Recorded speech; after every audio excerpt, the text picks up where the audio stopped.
All right, so you think you're on top of like the world of finance, and then something comes out of left field Yeah. and just kind of rocks your world. Yeah. And that is exactly what we're talking about today, diving into uh, a bill that has been reintroduced to Congress that proposes a pretty significant Yeah. and surprising move involving the U.S. government's massive gold reserves Right. and Bitcoin. Yeah. So for those of you listening out there, today we're going to break down the basics of what this bill is all about, Mhm. what it could mean for the economy. Yeah. But we're going to try to do it without getting bogged down in like Okay. super complicated financial jargon. Totally. Like, we want you to understand this. We want this to be simple and straightforward. Yeah, it's like understanding the plot of a movie without like memorizing every line. Exactly. So the main source that we're using for this deep dive is an analysis by Heresy Financial over on YouTube. Yeah. And they really lay out the nuts and bolts of this proposed legislation. And what really jumped out to me, like the real head turner here, Yeah. is the notion that the U.S. government is just sitting on this huge Here. stockpile of gold. Yeah.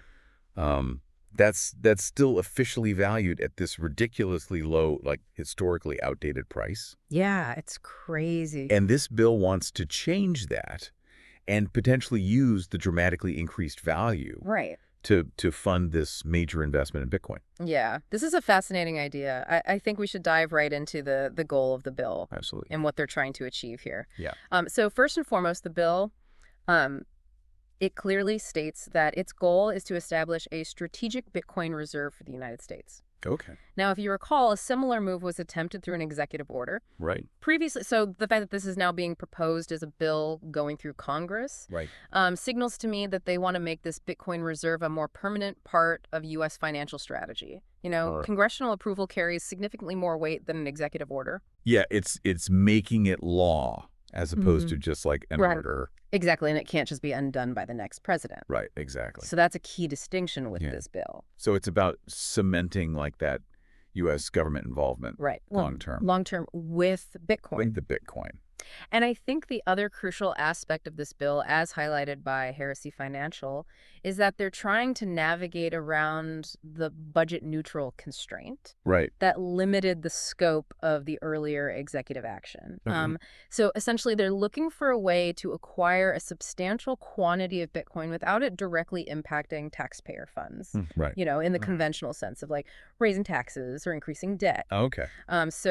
So that's where this kind of ingenious mechanism of revaluing the gold comes into play, which is a rather inventive, Yeah. perhaps unconventional approach to achieve that. Okay. And to really grasp how this works, I think a little historical context is helpful. Yeah, absolutely. So if we go back in time, the Gold Reserve Act of 1934 was a pivotal moment. Okay.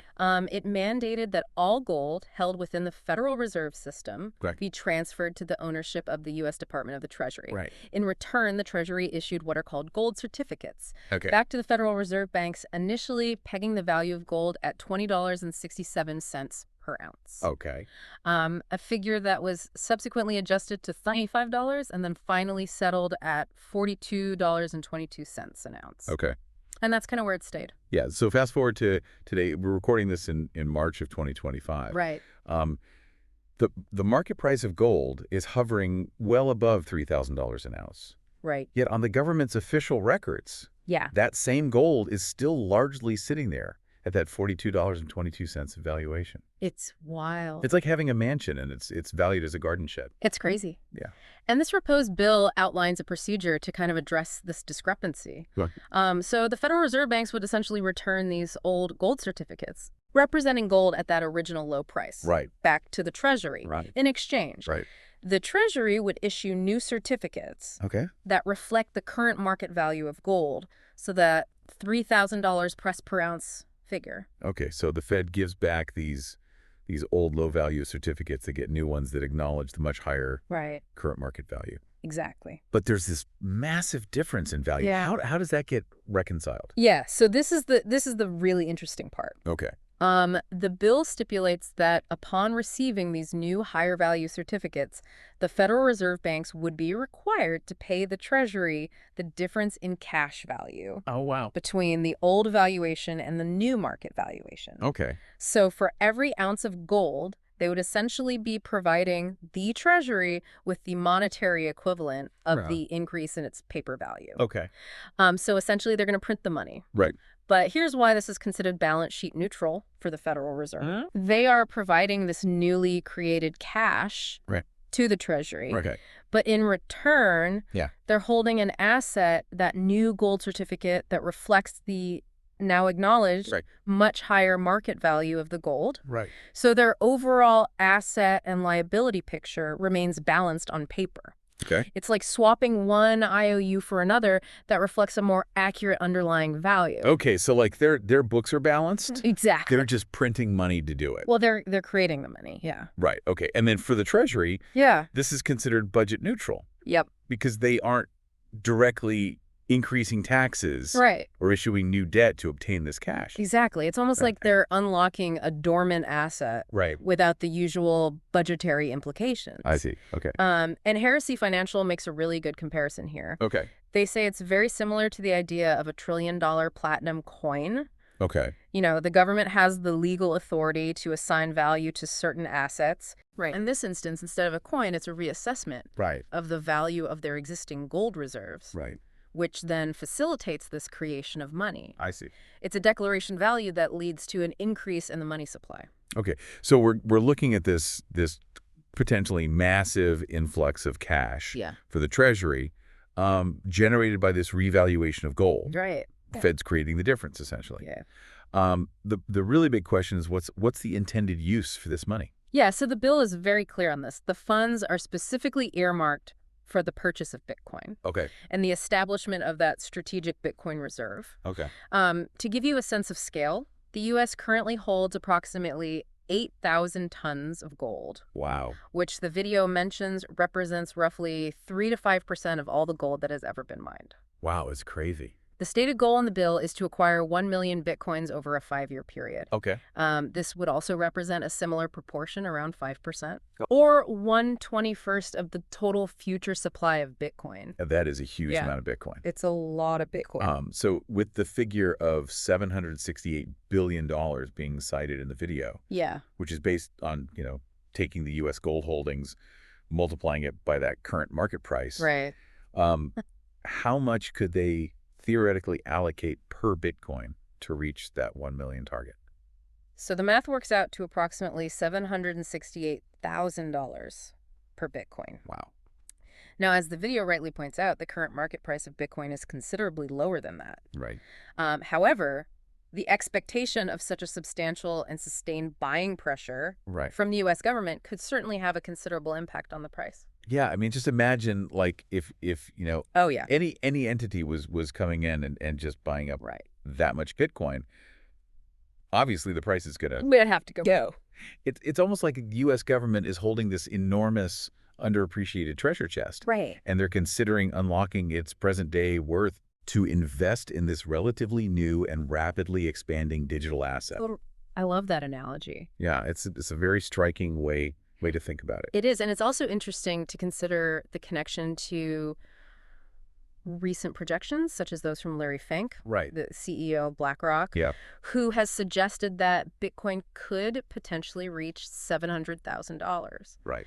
That kind of figure aligns surprisingly closely with the theoretical upper limit of what the U.S. government could spend per Bitcoin, Right. based purely on the proceeds from this gold revaluation. It makes you wonder if there's like already Right. broader expectation or even underlying strategies that align with this kind of government move into Bitcoin. It does make you think. So what if the price of Bitcoin surges so dramatically Yeah. that the initial funds generated from this gold revaluation aren't enough Right. to acquire the full 1 million Bitcoin target? Yeah. Good question. Does the bill address that? They do. Okay. They've thought of this. They propose a secondary funding mechanism. If the initial revaluation funds are not enough Yeah. due to price increases in Bitcoin, Right. they plan to utilize the Federal Reserve Bank remittances of net earnings, so their profits essentially, to continue purchasing Bitcoin. Okay, so the Fed would just print more money to buy more Bitcoin? Well, essentially, yeah, they would. Right. They would be creating the money. Right. Um, And for listeners who might not be familiar, how does the Federal Reserve typically generate these profits right. that they would then remit back to the Treasury? The primary way is through the interest income they receive on their substantial holdings of U.S. government securities and mortgage-backed securities. Okay. After covering their operational costs and any dividends they're required to pay the remaining profits, Okay. are typically remitted back to the U.S. Treasury. Okay, so the video mentions that more recently the Fed has been operating at a loss. Right. How does that play into this proposed plan? Yeah, that's a valid point. In periods where their expenses and mandated payouts exceed their income, Right. they naturally don't remit any profits to the Treasury. Right. However, the bill seems to be predicated on a future scenario where interest rates and the overall health of the economy allow the Fed to return to profitability. Right. And it proposes that those future profits be directed Okay. towards the ongoing acquisition of Bitcoin. So even if the initial gold revaluation doesn't provide enough funds to reach that 1 million Bitcoin goal, there's a longer-term strategy to keep accumulating Bitcoin Exactly. using future profits generated by the Fed. Right. Okay. Even though this plan is being described as budget neutral, Right. the Heresy financial analysis raises a really important point about the potential for inflationary consequences. They do. Can you explain that a little bit further? Yeah, so while it's true that no new taxes are being levied and no new government debt is being issued directly as a result of this gold revaluation, the act of the Federal Reserve creating and injecting a significant amount of new money into the economy still carries potential economic repercussions. Okay. So when the government uses this newly created money to purchase Bitcoin, the individuals and entities selling that Bitcoin receive those newly printed dollars. Okay. This, in turn, increases the overall supply of money circulating in the economy. Right. And when you have a larger supply of money chasing a relatively limited amount of goods and services, that's the classic formula for inflation. Yeah, that's exactly right. Yep. This increase in the money supply can lead to a general rise in prices across the economy, which can disproportionately impact individuals and families who rely on fixed wages and savings as their purchasing power effectively decreases. So while the mechanism avoids direct budgetary impact, the cost could potentially be borne by the public through higher prices for everyday goods and services. So budget neutral doesn't automatically equate to no economic cost. That's a really good point. Yeah, it's a really critical distinction to make. It is. Now let's consider the impact on gold itself. Okay. The bill is centered around revaluing it. Right. But how might this whole plan affect the market price of gold? Yeah, so the video makes a clear distinction on this point. The act of the government adjusting the value of its gold holdings on its own balance sheet doesn't inherently alter the prevailing market price of gold. The price of gold, like any other commodity, is determined by the forces of supply and demand in the global marketplace. However, this move could indirectly create a more favorable environment. How so? For gold in the longer term, because of the substantial amount of new money that would likely be introduced into the financial system to fund these Bitcoin purchases. As we just discussed, this influx of new money carries the potential to trigger or exacerbate inflation. Gold has historically been viewed as a reliable hedge against inflation, a store of value that tends to maintain its purchasing power during periods when the value of traditional currencies is eroding. Therefore, the very act of potentially injecting hundreds of billions of new dollars into the economy could make gold a more attractive asset for investors seeking to protect their wealth against rising prices. So while the revaluation itself is more of an accounting adjustment, the downstream effects of funding the Bitcoin acquisition could indirectly enhance gold's appeal as an inflation hedge. Yeah, it's all interconnected. It's all very much interconnected, and this leads us to the broader potential economic implications. As the Heresy financial video points out in his conclusion, this bill, if it were to be enacted, would essentially represent Congress potentially picking winners and losers within the economy. What do you mean by that? What I mean by that is those who hold assets like Bitcoin and potentially gold, as we just discussed, could see the value of their holdings increase, while those who primarily depend on wages and savings might experience negative consequences due to the potential inflationary pressures. Resulting from the increase in the money supply, their wages might not keep pace with rising living costs. And the real value of their hard-earned savings could diminish over time. Yeah, it really underscores the potential for like significant shifts. Yeah, for sure. In the financial landscape. Yeah. If a proposal like this were to gain traction. Right. But it's crucial to remember that this is currently just a proposed bill. It is just a bill. It's a journey through the legislative process. Right. Who knows what's going to happen? It's far from guaranteed. Yeah. Who knows how many times it'll get reintroduced before it potentially passes. Yeah. So to bring it all together, what would you say is like the most important takeaway for you, the listener? Yeah. I think the core understanding is that the U.S. Congress is actively considering a rather novel and significant financial strategy. They want to revalue their substantial gold reserves at their current market prices and then use that considerable increase in value recognized on the government's books as a mechanism to generate funds through the Federal Reserve, essentially creating the monetary difference. Right. The primary goal of this is to purchase a significant quantity of Bitcoin to establish a strategic Bitcoin reserve. Right. While this approach aims to bypass traditional budgetary constraints, it carries potential ramifications for both asset prices, particularly Bitcoin and possibly gold, and the overall economy through its potential impact on the money supply and the risk of increased inflation. It definitely gives you a lot to think about. It does.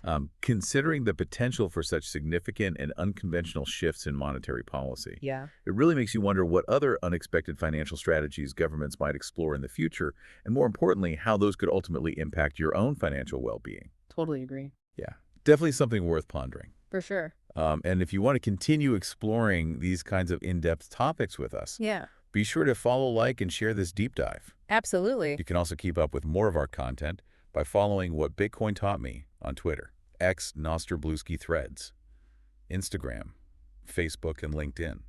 You got it. All right, thanks for listening. Thanks, everyone.